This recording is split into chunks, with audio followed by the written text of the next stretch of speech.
सोमनाथ स्वाभिमान पर्व के अवसर पर उत्तर प्रदेश के श्रद्धालुओं की यह विशेष ट्रेन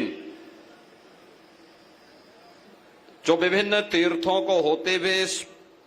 12 ज्योतिर्लिंगों में से प्रथम सोमनाथ धाम का दर्शन करने के लिए जा रही है। इस कार्यक्रम का शुभारंभ करने के लिए प्रदेश की राजधानी लखनऊ में आयोजित आज के इस समारोह में मेरे साथ उपस्थित उत्तर प्रदेश सरकार में मंत्रिमंडल के मेरे वरिष्ठ सहयोगी उप मुख्यमंत्री श्री केशव प्रसाद मौर्य जी, लखनऊ की महापौर श्रीमती सुषमा खड़गवाल जी, माननीय विधायक डॉक्टर नीरज बोरा जी, माननीय विधायक श्री ओपी श्रीवास्तव जी, प्रदेश सरकार के मंत्री डॉक्टर संजय निषाद जी, विधान परिषद सदस्य पवन चौहान जी, मुकेश शर्मा जी, लालजी प्रसाद निर्मल जी, अपर मुख्य सचिव पर्यटन संस्कृति और धर्मार्थ कार्य से अमृत अभिजात जी और उपस्थित सभी श्रद्धालुजन,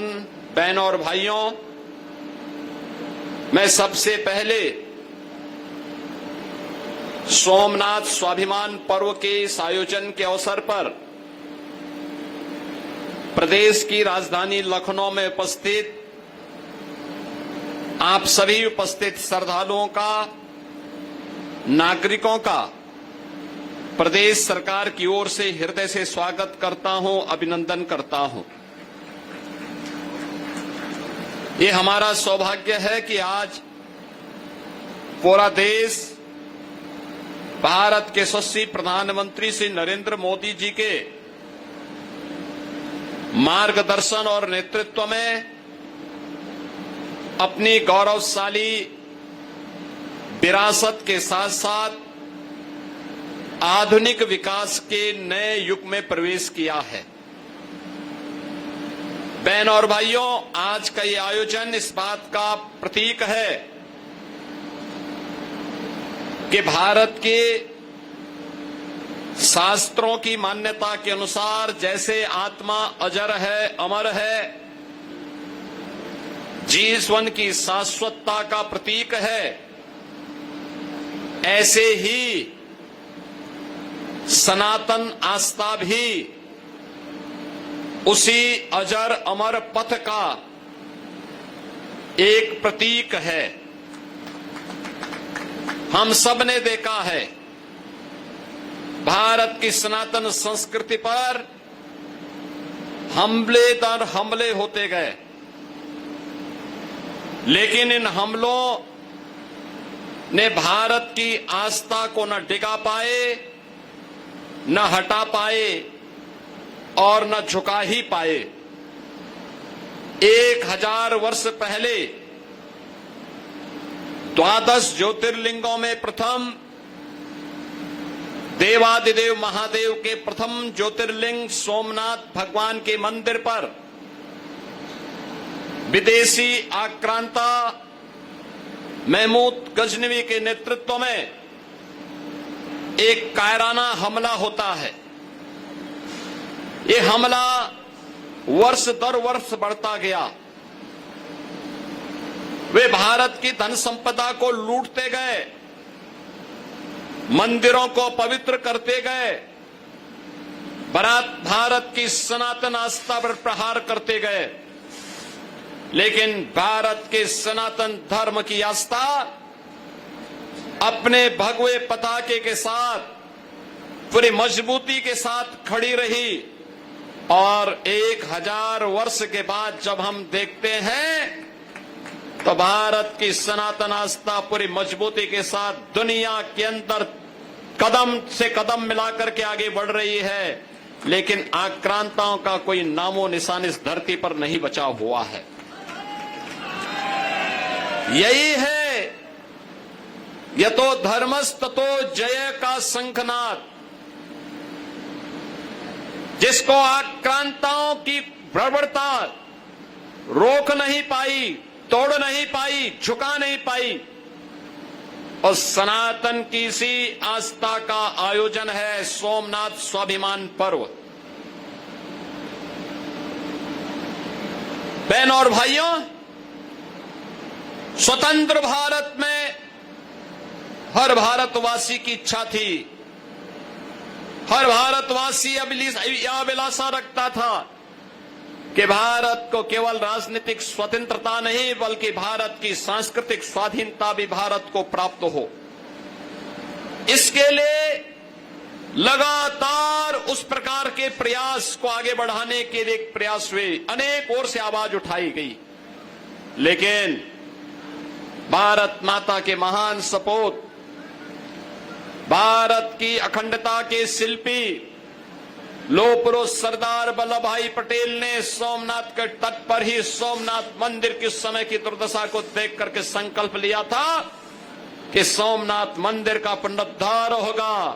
12 ज्योतिर्लिंगों में प्रथम ज्योतिर्लिंग की पुनर्स्थापना का कार्यक्रम संपन्न होगा। लेकिन इस मार्ग में बाधक बने देश के प्रथम प्रधानमंत्री पंडित जवाहरलाल नेहरू। उनकी इच्छा थी कि न हो, लेकिन उस सब के बावजूद लौह पुरुष सरदार वल्लभ भाई पटेल की दृढ़ संकल्प शक्ति के सामने पंडित नेहरू की नहीं चली, और उन्होंने जब इस कार्य को आगे बढ़ाया, मंदिर का निर्माण पूरा हुआ, प्राण प्रतिष्ठा के आयोजन को भव्यता के साथ आगे बढ़ाना था। आयोजन समिति ने तत्कालीन राष्ट्रपति डॉक्टर राजेंद्र प्रसाद जी को आमंत्रण दिया, तब भी कांग्रेस की सरकार और पंडित जवाहरलाल नेहरू उस मार्ग में बाधक बने। उन्होंने तब भी लिखा था कि इस आयोजन में नहीं भागीदार बनना चाहिए। यानी हिंदुओं की आस्था पर किस हद तक प्रहार हो रहा था, सनातन की आस्था पर किस हद तक प्रहार हो रहा था। इन्होंने कहा था उस समय भी किया, धर्मनिरपेक्षता की भावनाओं के विपरीत होगा सोमनाथ मंदिर के पुनरुद्धार कार्यक्रम में जाना। बहनों और भाइयों, एक तरफ तुष्टीकरण की पराकाष्ठा करके कश्मीर में धारा 370 लागू करने वाले कांग्रेस की पहली सरकार भारत में आतंकवाद की नींव को बो रही थी, और वहीं दूसरी ओर जब सोमनाथ मंदिर के पुनरुद्धार कार्यक्रम को लेकर के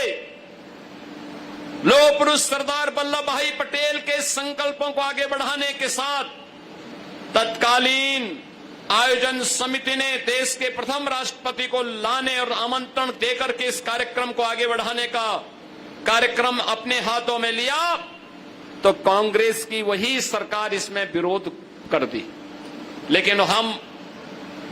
कृतज्ञता ज्ञापित करते हैं डॉक्टर राजेंद्र प्रसाद जी का भी, जिन्होंने तत्कालीन प्रधानमंत्री के विरोध की परवाह किए बगैर वे लोग वह गए और सोमनाथ मंदिर के पुनरुद्धार के कार्यक्रम को, प्राण प्रतिष्ठा के इस भव्य कार्यक्रम को उन्होंने अपने हाथों से संपन्न कराया। बहनों और भाइयों, जो कार्य आजाद भारत में लौह पुरुष सरदार वल्लभ भाई पटेल और डॉक्टर राजेंद्र प्रसाद जी ने आगे बढ़ाया था, इस देश के अंदर प्रधानमंत्री के रूप में मोदी जी का आगमन भारत के स्वाभिमान को, भारत के इस गौरव को, सनातन आस्था के इस गौरव को आगे बढ़ाने का ही उसी अभियान का कार्यक्रम है जो आज हम देख रहे हैं। कोई सोचता था आज से 10 वर्ष 11 वर्ष पहले कि अयोध्या में राम मंदिर का निर्माण हो पाएगा। आज हर भारतवासी, देश ही नहीं दुनिया में, भारत के अंदर कहीं भी आप जाइए, पूर्वोत्तर के भारत में जाइए, पश्चिमी भारत में जाइए, उत्तर भारत में आप कहीं भी जाइए, दक्षिण भारत में कहीं भी जाइए, और दुनिया के अंदर किसी भी देश में आप जाइए, जहां कहीं भी जाएंगे, हर ओर एक आवाज उठेगी और आवाज उठती है जय श्री राम का। कोई भी भारतीय में देखता है, कहीं भी देखता है, देश में, दुनिया में, वो देख करके ही अनुमान लगा लेता है कि हम उत्तर प्रदेश से हैं, और फिर उसकी ओर से स्वतः आवाज उठती है जय श्री राम का। जब बातचीत होती है तो प्रफुल्लित होता है कि हम अयोध्या नहीं जा पाए, जाने की इच्छा है, लेकिन अच्छा लगा जब अयोध्या में राम मंदिर का निर्माण हुआ। आज अयोध्या में भव्य राम मंदिर का निर्माण हुआ है। क्या 500 वर्ष पहले जिन आक्रांताओं ने अयोध्या के राम मंदिर को अपमानित करने का काम किया था, हिंदुओं की आस्था पर कुठाराघात किया था, क्या वो हमारी आस्था को डिगा पाए, हटा पाए? नहीं। जिन्होंने आस्था पर प्रहार किया था उनका कोई नाम लेने वाला नहीं, लेकिन सनातन की आस्था पूरी भव्यता के साथ आज भी आकाश की तरह ऊंचाइयों पर उछल करके भारत के गौरव को आगे बढ़ाने का काम कर रही है। अयोध्या में भगवान राम का भव्य मंदिर का निर्माण हो गया। केसरिया ध्वज पताका राम मंदिर में लहरा रही है। ऐसे ही आप काशी में जाते हैं, काशी में काशी विश्वनाथ धाम का भव्य कॉरिडोर, मां विंध्यवासिनी में जाते हैं, मां विंध्यवासिनी का भव्य कॉरिडोर। कुंभ क्या होता है? प्रयागराज की धरती पर आप जाते हैं, गत वर्ष का महाकुंभ हो या 2019 का कुंभ का आयोजन, दुनिया में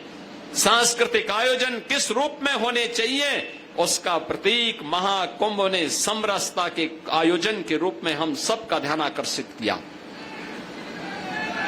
बहनों और भाइयों, आप मथुरा वृंदावन में जाइए, उत्तर प्रदेश का ये गौरव है, ये सब कुछ आज उत्तर प्रदेश में है। काशी की जीवंतता है, अयोध्या की मर्यादा है, मथुरा वृंदावन की भक्ति है, और प्रयागराज की समरसता भी आज पूरे देश को अपनी ओर खींचती है। हम महाकाल में जाते हैं तो महाकाल का महालोक, आप केदारपुरी में जाते हैं तो केदारेश्वर का भव्य मंदिर और बद्री विशाल का भव्य मंदिर, आप रामेश्वरम में जाते हैं तो रामेश्वरम धाम हम सबको आकर्षित करता है। यह है भारत की सनातन आस्था, जो बिना रुके, बिना टिके, अनवरत रूप से, बिना झुके अपनी यात्रा को अनवरत आगे बढ़ा रही है। ये पूरे भारत का गौरव है, और भारत के गौरव का साक्षी बनने के लिए ये 1000 से अधिक श्रद्धालु उत्तर प्रदेश से भगवान सोमनाथ धाम का दर्शन करने के लिए गुजरात की धरती की ओर प्रस्थान कर रहे हैं। मुझे अपने सहयोगियों के साथ इन सभी को यहां से प्रस्थान करवाते हुए प्रसन्नता की अनुभूति हो रही है, क्योंकि जब ये दर्शन करेंगे तो इनके दर्शन से जो पुण्य प्राप्त होगा वह हम सब भी उसमें भागीदार बनेंगे। मैं आभारी हूं आदरणीय प्रधानमंत्री जी का, जिन्होंने इन सभी अलग अलग क्षेत्रों से जुड़े हुए हर जनपद से कम 11 श्रद्धालु हों, और ये अलग अलग तबके के हैं। कोई उद्यमी है, कोई किसान है, कोई नौजवान है, कोई महिला एंटरप्रेन्योर है,